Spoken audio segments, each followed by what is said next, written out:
Bueno, continuando con los mitos de Rey Arturo, vamos a continuar con nuestro libro de La maga Morgana y la falsa Ginebra.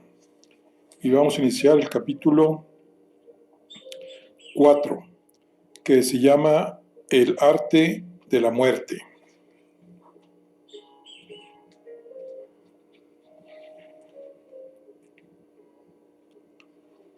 Bueno, iniciamos. El arte de la muerte. El cuerpo apenas estaba vestido, su carne blanca e hinchada. Era un hombre de mala vida. Lo habían encontrado en la orilla del río. Probablemente estaba ebrio cuando cayó a las aguas en medio de la noche y fue arrastrado corriente abajo. Ningún hijo lo echaría de menos. Ninguna esposa lamentaría que no recibiera cristiana sepultura. Los dos sirvientes que lo habían cargado a escondidas hasta la cámara privada de Merlín eran hombres de moralidad dudosa. Aún así, Morgana tuvo que aplacar su silencio y su miedo supersticioso con unas monedas. Aquella alcoba era la mejor parte de la herencia que había recibido de su maestro. Los anaqueles estaban abarrotados, pero ordenados con una pulcritud casi enfermiza. Libros, pergaminos, recipientes de cristal, hierbas, ingredientes alquímicos. Nadie le había impedido que hiciera suyo ese santuario de la ciencia y las artes ocultas, y lo había conservado tal y como lo encontró. Desde la partida de Ginebra, muchas cosas habían cambiado en la corte. Tras el juicio por combate, los nobles de Camelert regresaron a sus señoríos y no se volvió a escuchar protesta alguna. Retomada la paz, Arturo pasaba gran parte de su tiempo entre los brazos de Geniebre, buscando en ellos el consuelo después de la pérdida de sus más fieles compañeros. No le importunaban los menesteres de su hermana, de forma que Morgana gozaba de profundizar en sus conocimientos de las ciencias arcanas.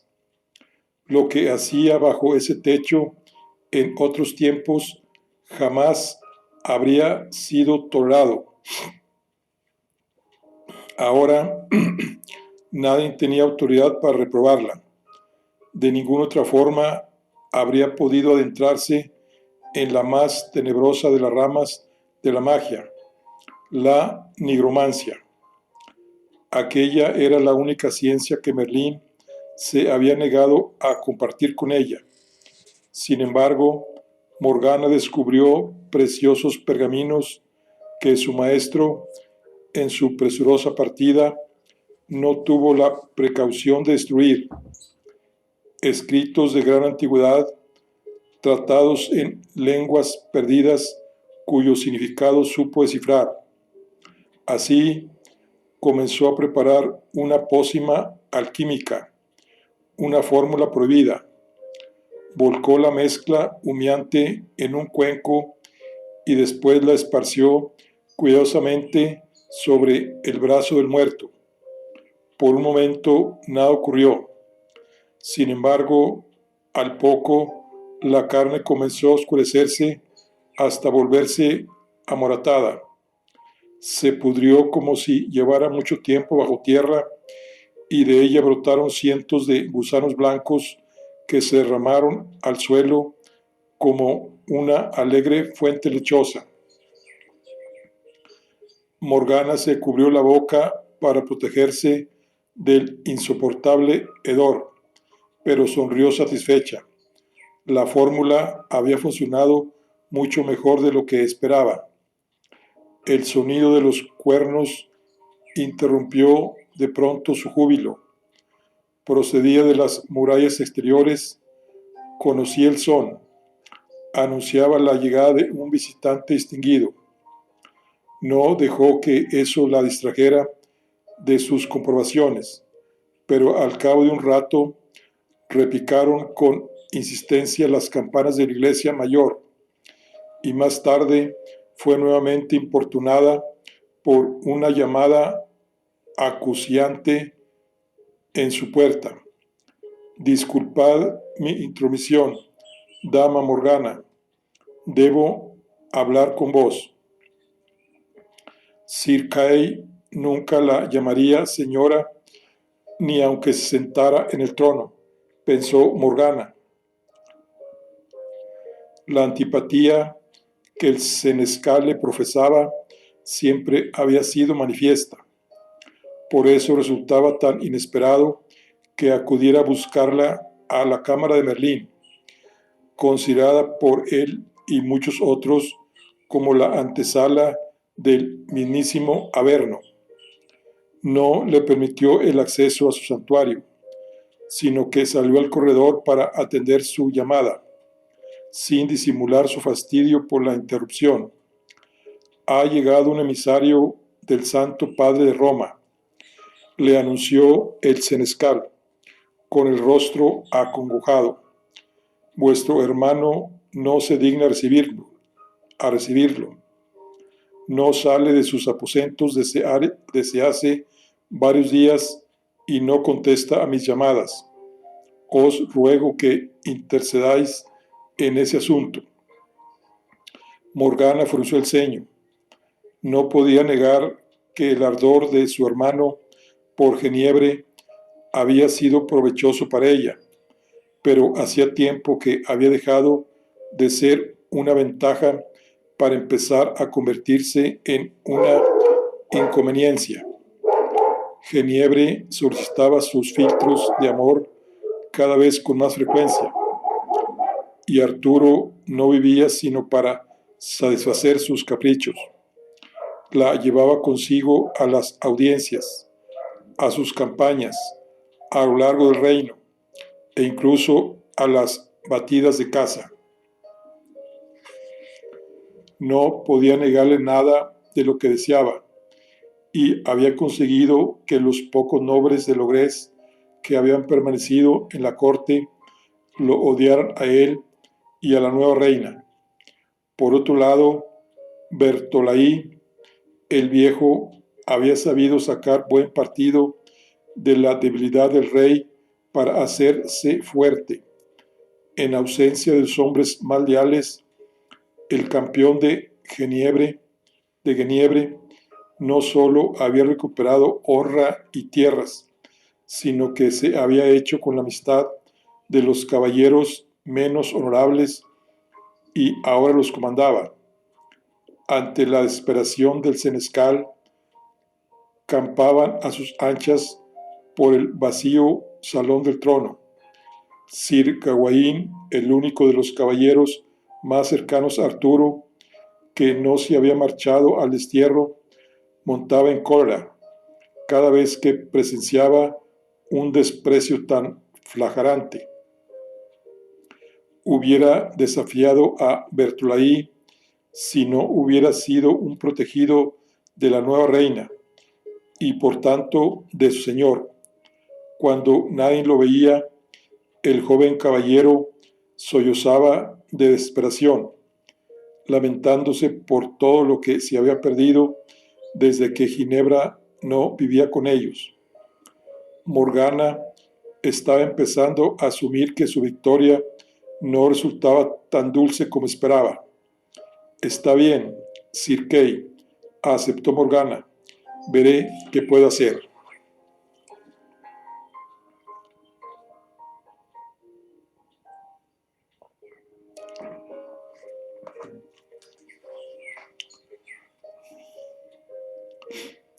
En tiempos pasados, irrumpir en la alcoba real habría sido inconcebible.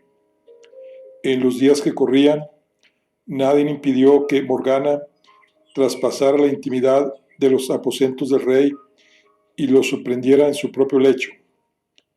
Arturo yacía boca abajo, profundamente dormido.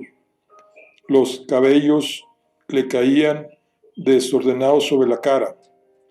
Había ganado peso, notó Morgana. Últimamente se complacía en exceso en la comida y la bebida, y hacía muchos días que no salía del castillo ni para atender los asuntos del reino, gustar o cazar. Ni siquiera había percibido que tenía una visita en su estancia privada, pero Geniebre, tendida a su lado, se incorporó indignada. ¿Cómo os atrevéis? La increpó, cubriendo su desnudez con el pudor de una verdadera dama. Me atrevo porque soy la hermana del rey. La amonestó, sin miramientos. Vestíos y haced que lo adecenten para sentarse en el trono de nuevo. ¿Por qué habría de hacer eso?, replicó ella con una soberbia genuina. Morgana la contempló asombrada. Desde que se había coronado reina, Geniebre había olvidado de dónde había salido, asumiendo su nueva posición con una naturalidad excesiva. Ya nada quedaba en ella de la doncella víctima de la injusticia y del oprobio.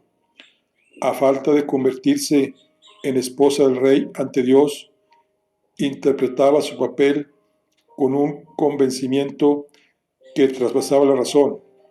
Sin embargo, la nulidad de las primeras nupcias de Arturo todavía no había sido concedida. Ha llegado un mensajero de Roma, le contestó Morgana sin amilanarse, y supongo que os conviene escuchar lo que ha de deciros. ¿Es razón suficiente?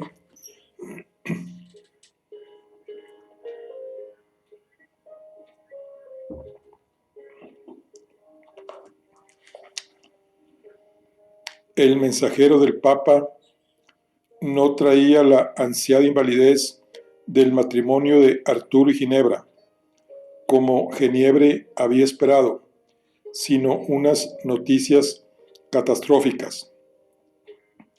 El Santo Padre desaprueba que el rey Arturo de Logres haya tomado como esposa a otra mujer sin su consentimiento, por vivir en una situación pecaminosa con una barragana, lo condena a la excomunión, a él y a todo su reino, hasta que admita sus pecados y regrese junto a la que es su legítima esposa. Arturo torció el gesto con desdén al escuchar la misiva, y poco le faltó para hacer colgar al mensajero de tan adversas proclamas. Se sentía malhumorado e irascible, sin ganas de ejercer de soberano, ni siquiera ante la llegada de un mensaje que había aguardado tanto tiempo.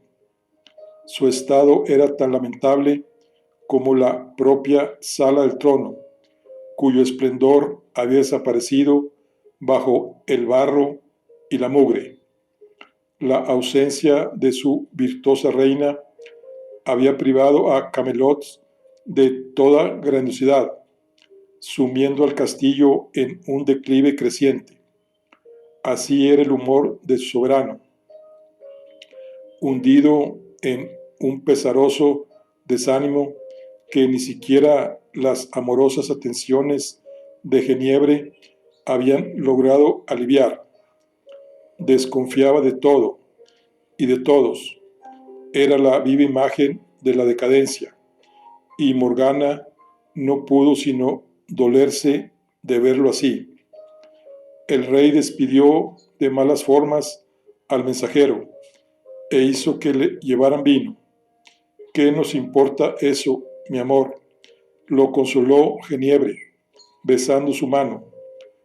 No son más que palabras.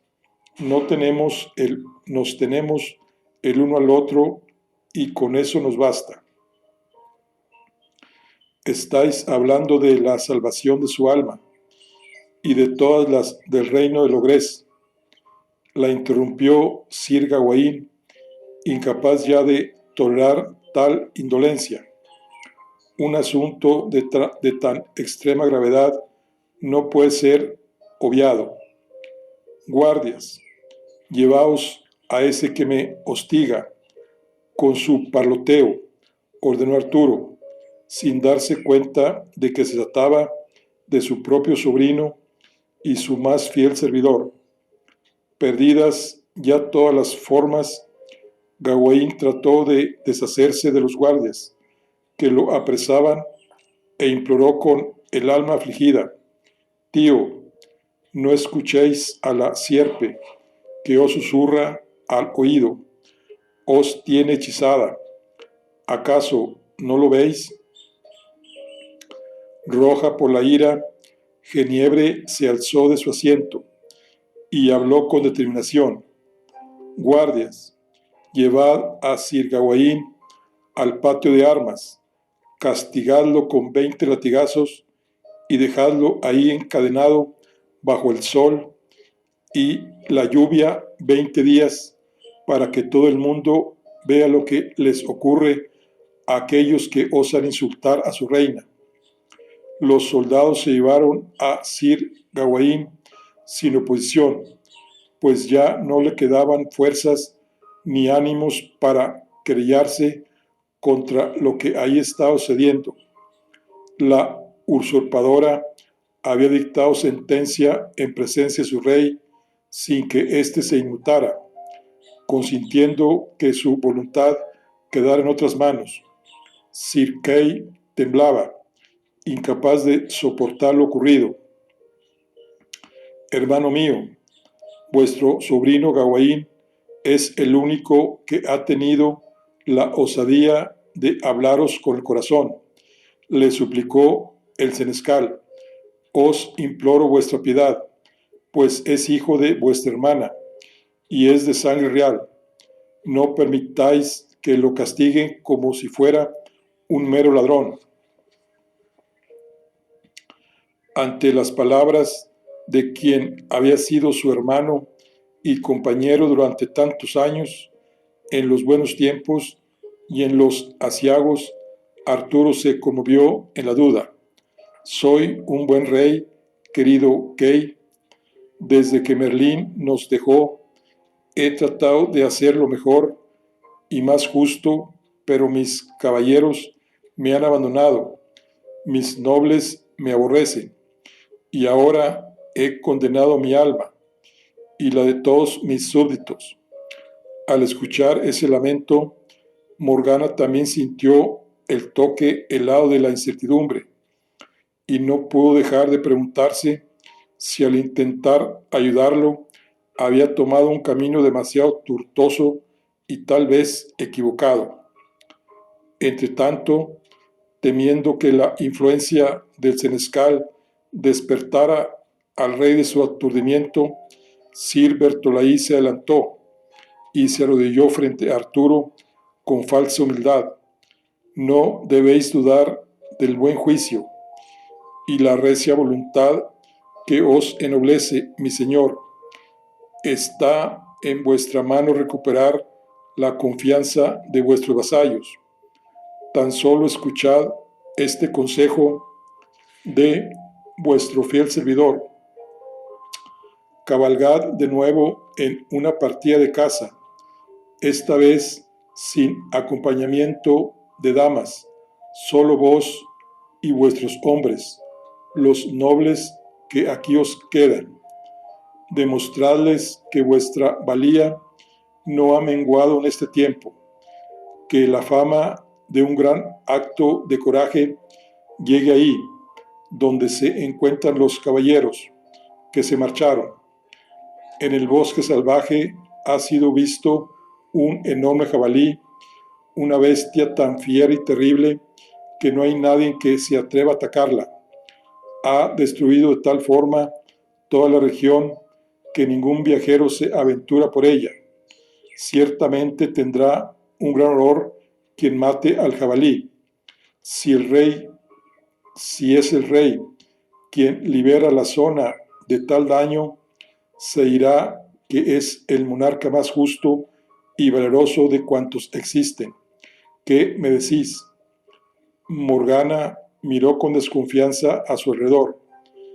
Ya no quedaba ahí ninguno de los nobles que antaño sirvieron con devoción a su hermano, sino los que peor lo habían querido, los mismos que ahora servían de compañía a Sir Bertolai y lo seguían a donde quiera que fuera.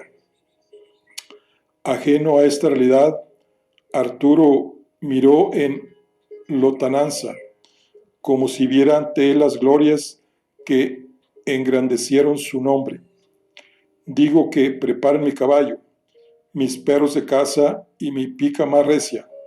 Partiremos mañana al alba, respondió decidido. La audiencia se dio por concluida y se retiró de nuevo a sus aposentos. No dio respuesta a la súplica de Sir Kay, ni tampoco se despidió de su reina. Geniebre miró con aborrecimiento al que fuera su paladín. Ya no existía entre ellos la confianza de antaño, y lo que una vez los unió ahora se había convertido en motivo de tensión y recelos. El caballero ya era un perro viejo y no sufría por las adversidades del corazón, pero sentía peligrar su lugar en la corte, meditó Morgana. La extraña propuesta de Bertolai hedía a intenciones aviesas, pero no alcanzaba a vislumbrar su empeño, ni Geniebre tampoco, a juzgar por su gesto contrariado. ¿Por qué el caballero se preocupaba de pronto por apartarla de Arturo, que buscaba al llevar al rey de casa? Debía de dar respuesta a esas cuestiones con premura, resolvió Morgana. Dejó el salón de regreso a la cámara de Merlín, pero al subir las escaleras de la torre fue abordada de forma abrupta. Necesito más de vuestro jugo, la apremió Geniebre, sin ocultar su desesperación, apelando a la intimidad que aquel rincón de la torre les proporcionaba. El efecto de la poción debe de estar ya menguando. Morgana contempló con impaciencia a la que había sido su aliada durante tanto tiempo. No tendréis más de mí, le advirtió. Habréis de aprender a vivir sin ello. Arturo se ha despreocupado de los asuntos del reino y de su propia persona. Lo habéis conducido a la decadencia y ni siquiera os importa.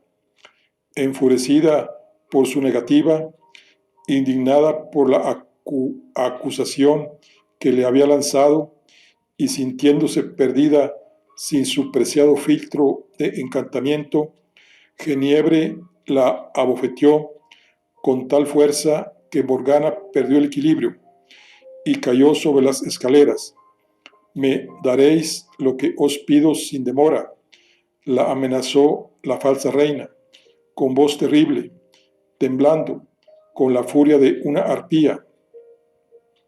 Morgana se llevó la mano a la mejilla, que palpitaba con el calor de unas brasas incandescentes. Ingrata víbora, susurró, con el corazón bullendo de ira. Gracias a mí tenéis un trono. Yo os regalé la vida de la que gozáis con mis conjuros y mi apoyo. Así me respondéis.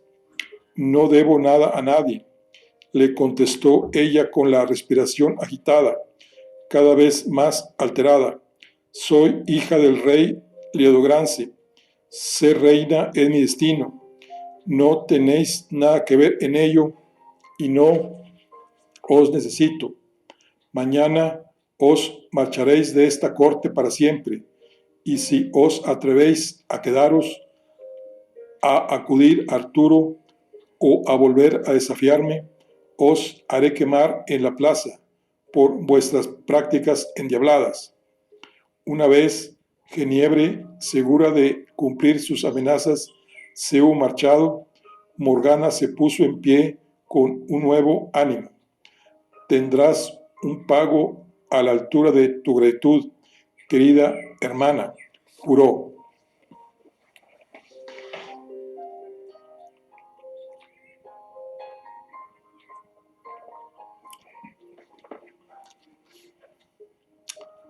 A la caída de la tarde, unos angustiosos alaridos llenaron el patio del castillo. Eran los gritos de Sir Gawain al recibir los latigazos, y una vez estos cesaron, Camelot quedó envuelta en un silencio funesto. Cuando llegó la noche, no muy lejos del patio de armas, en las caballerizas, tuvo lugar un encuentro secreto. 10 hombres se habían reunido en las cuadras a la escuálida luz de unas velas. Todos eran caballeros a las órdenes de Sir Bartolai, y ninguno de ellos se percató de que un cuervo de gran tamaño los observaba desde lo alto de una viga, ahobillado entre las sombras. Todo ha sido preparado según tus deseos, Sir Bertolai, aseguró uno de ellos. Pasaremos la noche en el lugar convenido. Yo permaneceré en Camelot para no levantar sospechas, les indicó. Un lazo de odio nos une esta noche, mis hermanos. Todos los aquí reunidos hemos sido perjudicados por el rey. Si el albur está a nuestro favor, nuestras cuitas quedarán satisfechas, y pronto podré compensaros con tierras y riquezas desde el trono, desposado de forma legítima con la reina, y convertido en el nuevo rey de Logres y de los reinos anglos. Dicho esto, los conjurados asintieron y se separaron. Sir Bertolai se retiró a descansar, deseoso de echar sus viejos huesos sobre el mullido colchón de lana que ahora le servía de lecho. Se sentía mayor para tantas agitaciones, y aquel había sido un día cargado de incertidumbre y peligro. Muy poco había faltado para que el joven sobrino del rey descubriera a la falsa reina ante su tío, y tenía por seguro que si Geniebre caía, no lo haría sola. Durmió como un muchacho, soñando con glorias venideras, y a la mañana siguiente no se levantó para despedir al rey y a su séquito, pues partieron muy pronto, con las primeras luces. Hizo que le sirvieran la primera comida del día en sus aposentos y se volvió a echar a dormir, mas no pudo conciliar mucho tiempo el sueño. Terribles dolores comenzaron a sacudir su vientre, tan agudos que le cortaban la respiración. Con gran terror despertó para descubrir que no podía levantarse del lecho, pues sus miembros no le respondían. Tan solo podía mover la boca y los ojos, así que a grandes voces pidió ayuda, sintiéndose morir. No acudió en su auxilio ningún sirviente, y menos un galeno. Cuando la puerta dio paso a los ropajes siniestros que también conocía, no pudo evitar que sus tripas se encogieran de nuevo. No temáis, no he venido a mataros, le aseguró Morgana, tomando asiento a su lado con maneras apacibles. ¿Acaso no sabéis que antes de conocer las artes mágicas fui sanadora? Aquella que me enseñó a hacer heridas y aplicar ungüentos, también me regaló una gran verdad, que todo lo que cura también puede matar. La vida y la muerte son en realidad la misma cosa. Por eso ha sido tan fácil para mí que he recorrido tantas veces las sendas de la sanación y la vida, ahondar en los misterios del sufrimiento y la muerte. En verdad os debo dar las gracias, pues nunca hasta ahora había tenido la oportunidad de probar mis pociones de nigromancia en un hombre vivo. Completamente aterrorizado, Bertolaí comprendió que la atenta sirvienta que le había servido las gachas y el vino aquella mañana no era otra sino la perversa hermana del rey, oculta tras un hechizo de ilusión. Vuestro cuerpo está paralizado, como si la muerte os hubiera reclamado. Pronto comenzaréis a percibir un hedor insoportable. Es la corrupción abriéndose paso en vuestra carne, lenta e inexorablemente. La putrefacción no os dolerá. Tal vez notéis un hormigueo por la agitación de los gusanos cuando traten de romper la piel para salir de vuestras entrañas.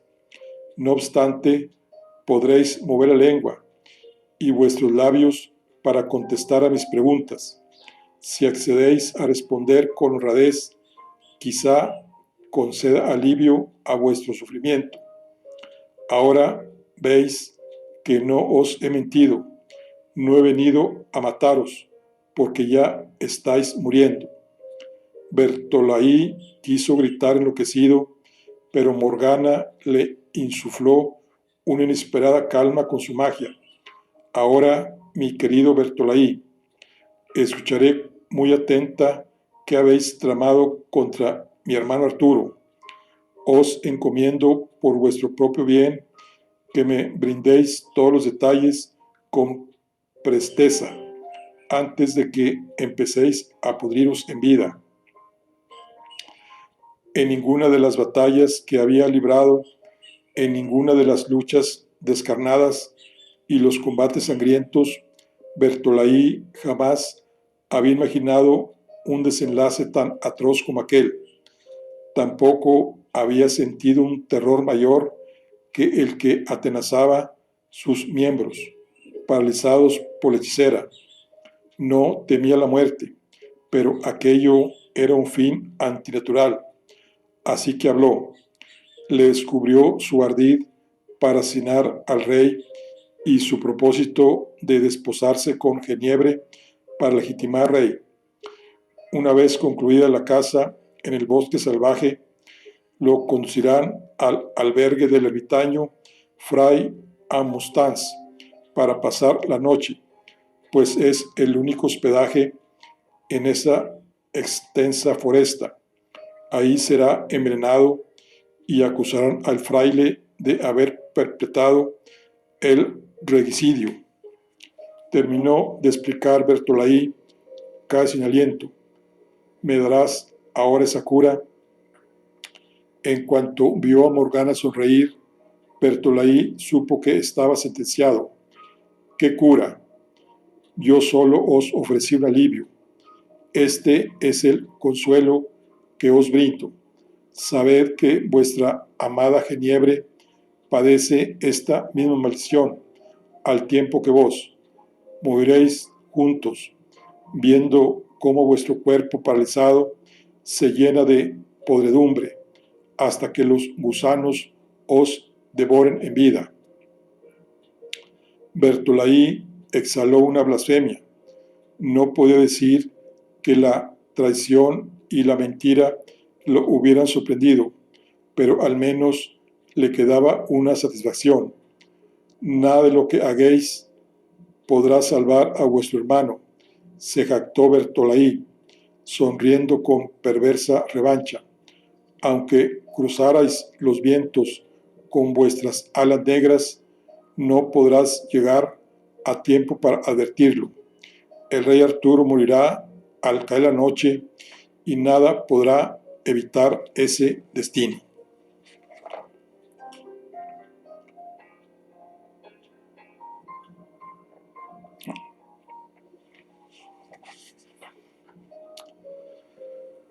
Aturdido por el dolor de los latigazos, la sed y el frío, Sir Gawain tardó en darse cuenta de que alguien estaba desnudando sus ligaduras, poniendo fin a su castigo de una forma prematura.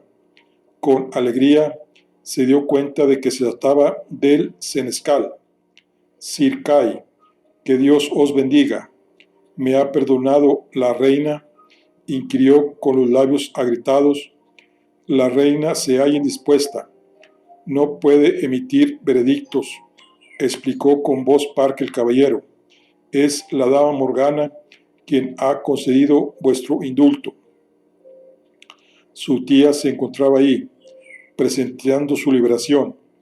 Con solícita premura se arrodilló a su lado sin que le importara ensuciarse las faldas en el barro y le llevó un cuenco a los labios.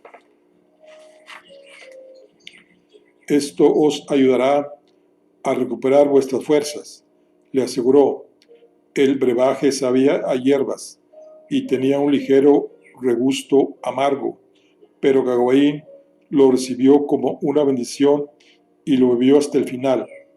¿Por qué hacéis esto por mí?, indagó, sabiendo que la compasión desinteresada no estaba entre sus virtudes. Porque os necesito, admitió ella, con la mirada sombría.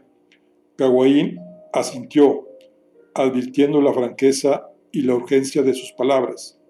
Debéis acompañarme, sobrino, junto con vuestros hombres más fieles. Cabalgaremos sin descanso al bosque salvaje, porque si no lo evitamos, ahí matarán esta noche a tu tío y hermano mío. Bueno, aquí concluimos la charla del día de hoy.